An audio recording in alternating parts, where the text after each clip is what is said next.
20 de noviembre de 1945. Esta es la fecha en la que se iniciaron los procesos en los que se determinaría, sancionaría y procesaría a los principales responsables de los crímenes cometidos durante el Tercer Reich bajo el régimen nacional socialista impuesto en Alemania y liderado por Adolf Hitler. El final de la Segunda Guerra Mundial y la caída del régimen nazi trajeron consigo el total desmantelamiento del sistema instaurado en Alemania, lo que supuso un gran reto para las potencias aliadas que tuvieron que determinar el futuro del país. Para levantar de nuevo los cimientos de Alemania, primero era necesario juzgar a todos aquellos que habían ayudado a la consolidación del nacionalsocialismo y que habían contribuido a toda la serie de crímenes que se cometieron bajo el mandato del Führer, asegurándose de esta manera de que tales barbaridades no volviesen a suceder.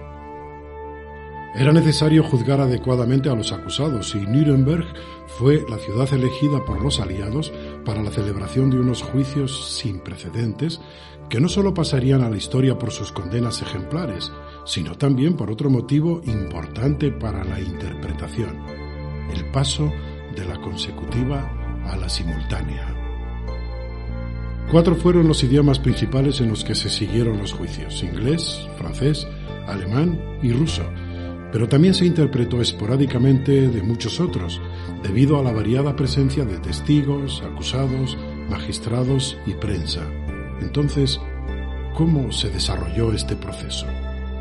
Previamente al proceso principal, se llevó a cabo una serie de interrogatorios a los responsables nazis a cargo principalmente de Estados Unidos. El propio Mark Preissman, mano derecha del coronel Dostert, relata la experiencia. En Nuremberg hice algo de interpretación consecutiva en ambos sentidos para los interrogatorios y fue muy emocionante porque conocía a algunas de las personas por la historia. Rudolf Hess, el que fuera segundo de Hitler, fue uno de los acusados en estos interrogatorios previos.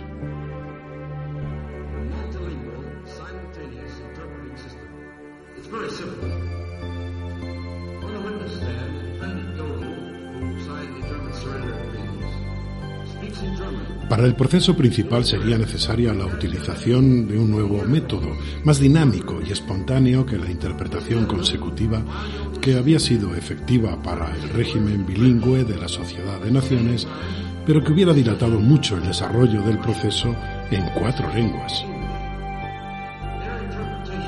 La propuesta del coronel Dostert de experimentar con la simultánea convenció al fiscal Jackson de los Estados Unidos, quien a su vez persuadió a sus colegas de la viabilidad del sistema y de que sólo así resultaría creíble el proceso ante la opinión pública.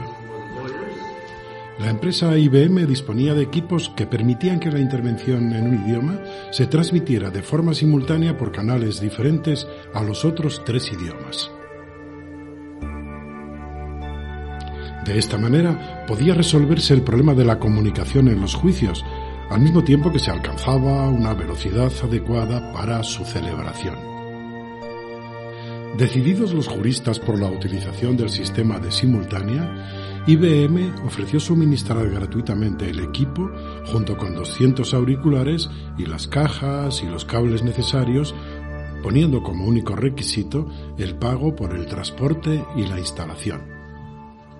El Palacio de Justicia de Nuremberg tuvo que ser acondicionado para poder celebrar en él el proceso, al igual que la sala principal del tribunal, donde se celebrarían los juicios y donde IBM instalaría el sistema de simultánea. El sistema contaba con 6 micrófonos para las intervenciones originales, uno para cada juez, uno para el estrado de testigos y otro para el orador que estuviera en la palestra. Los discursos y declaraciones originales se transmitían mediante un panel de control a los auriculares de los intérpretes que traducían la intervención al idioma correspondiente a través de 4 micrófonos, uno por cabina. En la sala, por lo tanto, se podían escuchar 5 canales, uno con el sonido original y 4 para cada uno de los idiomas. Los oyentes tenían acceso en sus auriculares a cualquiera de los canales mediante un selector. Al mismo tiempo, todo el sonido se grababa eléctricamente en discos. Pocos días antes de empezar el juicio, a petición de los intérpretes, se amplió la instalación de sonido a la sala contigua para que el equipo de intérpretes de reserva pudiera seguir las deliberaciones en directo. La sala quedó distribuida de tal forma que las cabinas de los intérpretes estaban enfrente de los acusados y los intérpretes veían directamente el atril del orador y las mesas de los fiscales. Los jueces quedaban al fondo, en ángulo recto en relación con las cabinas, y los intérpretes solo veían el estrado de los testigos girando la cabeza hacia la izquierda. En cuanto a la acústica, las cabinas de los intérpretes eran muy precarias y no estaban cerradas por la parte superior, lo que generaba ruido. Los intérpretes tenían que hablar muy cerca del micrófono para que su voz no resultara molesta para las otras cabinas y para la sala. En la película de ficción Vencedores o Vencidos de Stanley Kramer, que se inspira en uno de los juicios subsiguientes al principal, podemos ver reproducido de forma excepcional el sistema de IBM tal como estaba en la sala principal del tribunal.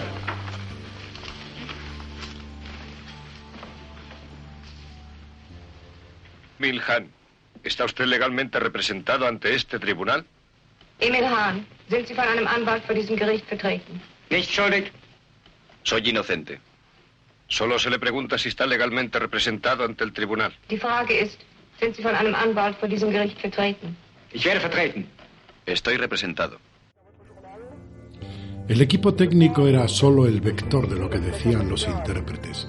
Hasta entonces, muy pocos de ellos habían practicado de forma esporádica con la simultánea. Se buscó a personas bilingües, con cierto nivel de educación, capacidad de oratoria y con aplomo para hacer frente a la dura prueba de interpretar a presuntos criminales de guerra. Muy pocos intérpretes tenían experiencia profesional. La selección de los intérpretes, por lo tanto, se basó más en la intuición de los ojeadores que en un sistema elaborado de pruebas.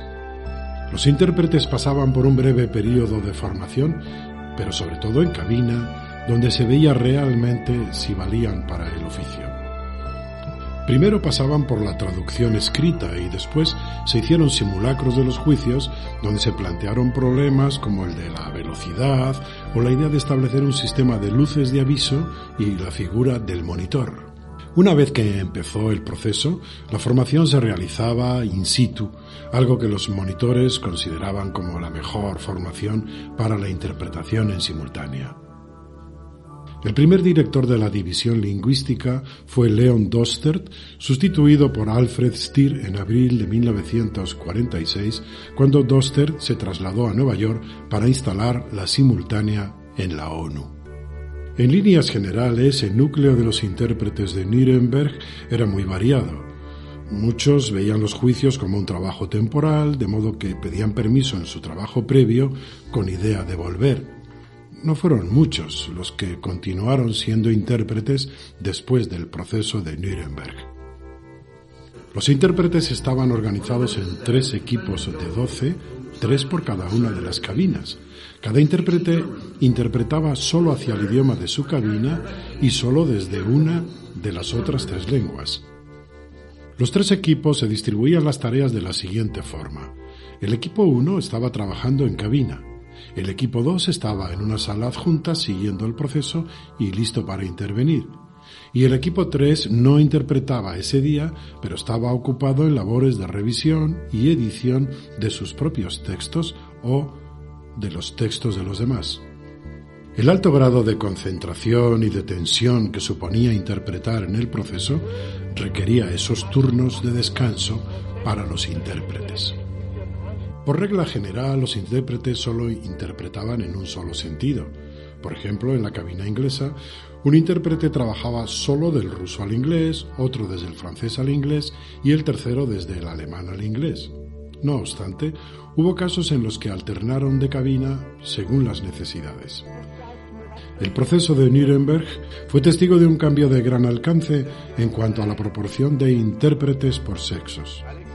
En Nuremberg, ellas representan algo más del 20% del total, cifra semejante a la de los primeros equipos de la ONU. Claros ejemplos fueron los de Marie-France Skunke y Tatiana Stupnikova. Stupnikova, intérprete del equipo soviético, se refiere en sus memorias a los procesos de Nuremberg de la siguiente manera. El trabajo nos exigía, sin excepción alguna, toda nuestra fuerza física y psíquica.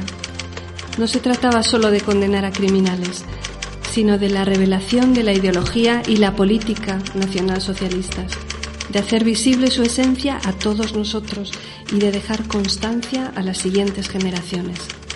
La vida de los intérpretes era relativamente cómoda. Disponían de muchas ventajas, ya que podían conseguir gran variedad de productos gracias al economato estadounidense y disfrutar de un entorno relajado cuando no estaban trabajando.